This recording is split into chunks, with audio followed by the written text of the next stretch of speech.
Hello and welcome to our March update here at Revesby Estates Farm.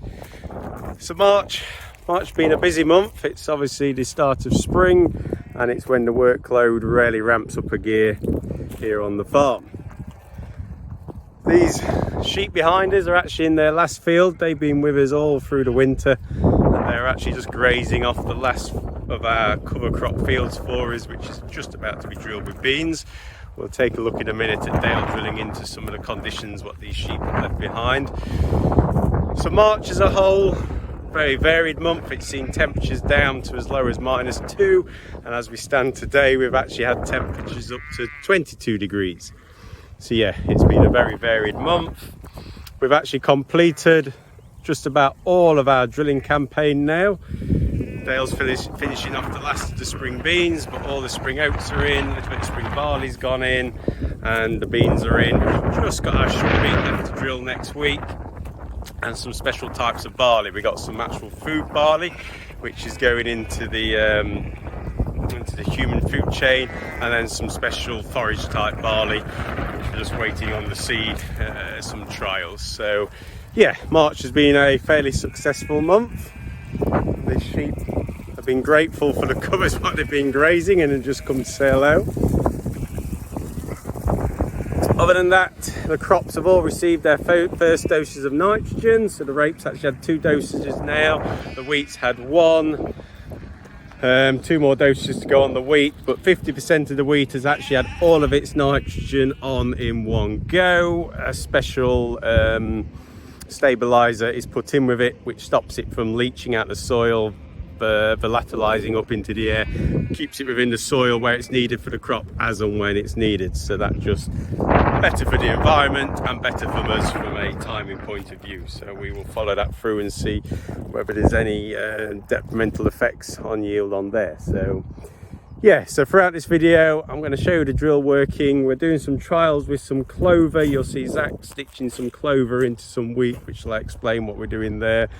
And then also the sprayers out, doing some crop protection on some wheats, just keeping some diseases down, some yellow rust coming in on some of the wheats. You'll see a little bit of that as well. Yellow rust very damaging on the wheat, can strip the green area away, which stops the photosynthesis working, which will kill the yield. So yeah, hope you enjoy this video.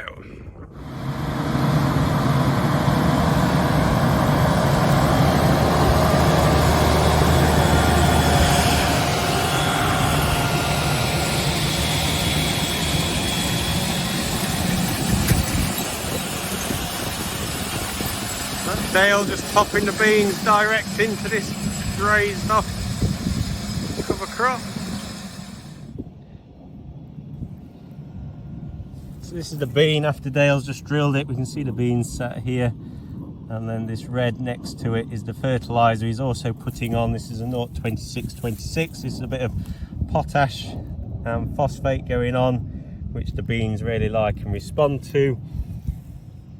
And like I say, direct drilled in, no cultivations done on here whatsoever.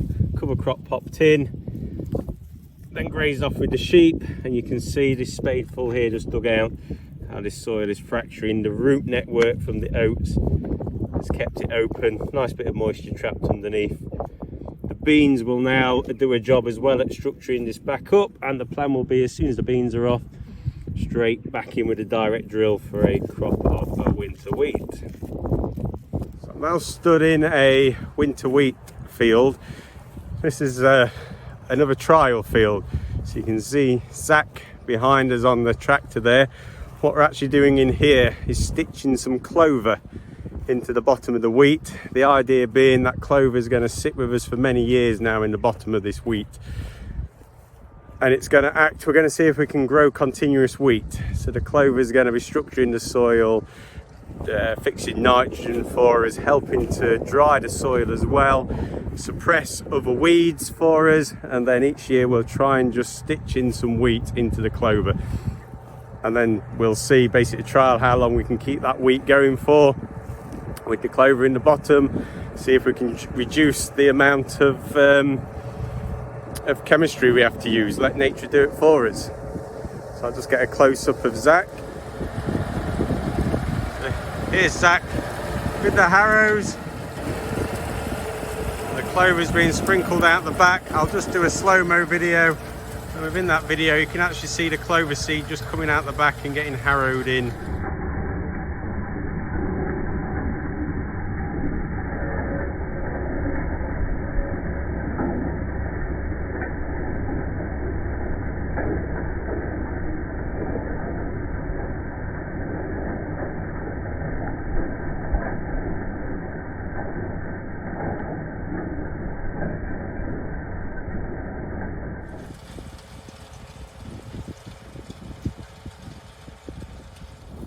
See, when the harrow's been through, it's just loosened all this soil around it now.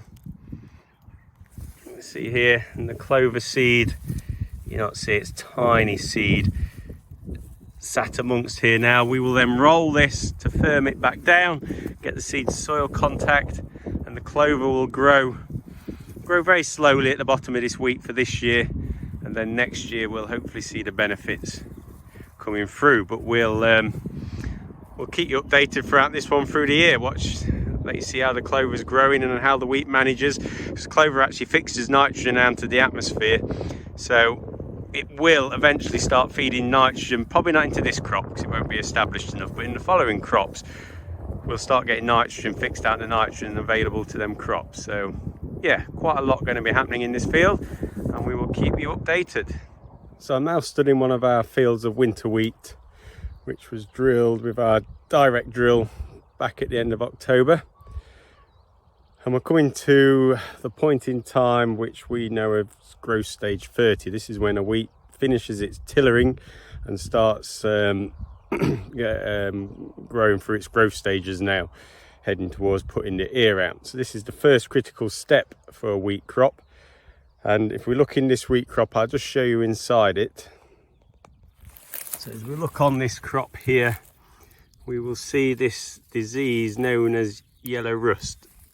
So if you look on this plant here, you can see quite easily why it is known as yellow rust. You can see the yellow pustules. Get the camera to focus in. So yeah, that on there. On there is yellow rust, robbing away the green area index, and it can spread quite rapidly throughout the crop. If this was left unchecked, we would lose a large percentage of green area around to this crop, which would be detrimental to yield. We're aiming for around 10 hectare crops. Left this untreated, you could see us down in the likes of 3 tonne a hectare. So yeah, we need to do something to protect it. So we will put the fungicide on here. It's above threshold, you can easily find it within the crop, so this will just get something just to hold that at bay for us as we move on through the stages. We'll also pop some nutrition on here. Coming out of winter now, starting to grow rapidly, so just to keep it healthy, it will get the likes of some zinc, a little bit of boron, some magnesium and manganese is on here as well, just all to keep the plant healthy. The healthier we can keep the plant that way with nutrition, the less likely more diseases are to come into it as well. So that's where we are with the wheat crops at the moment. Getting round them now as they start moving through the spring. Okay.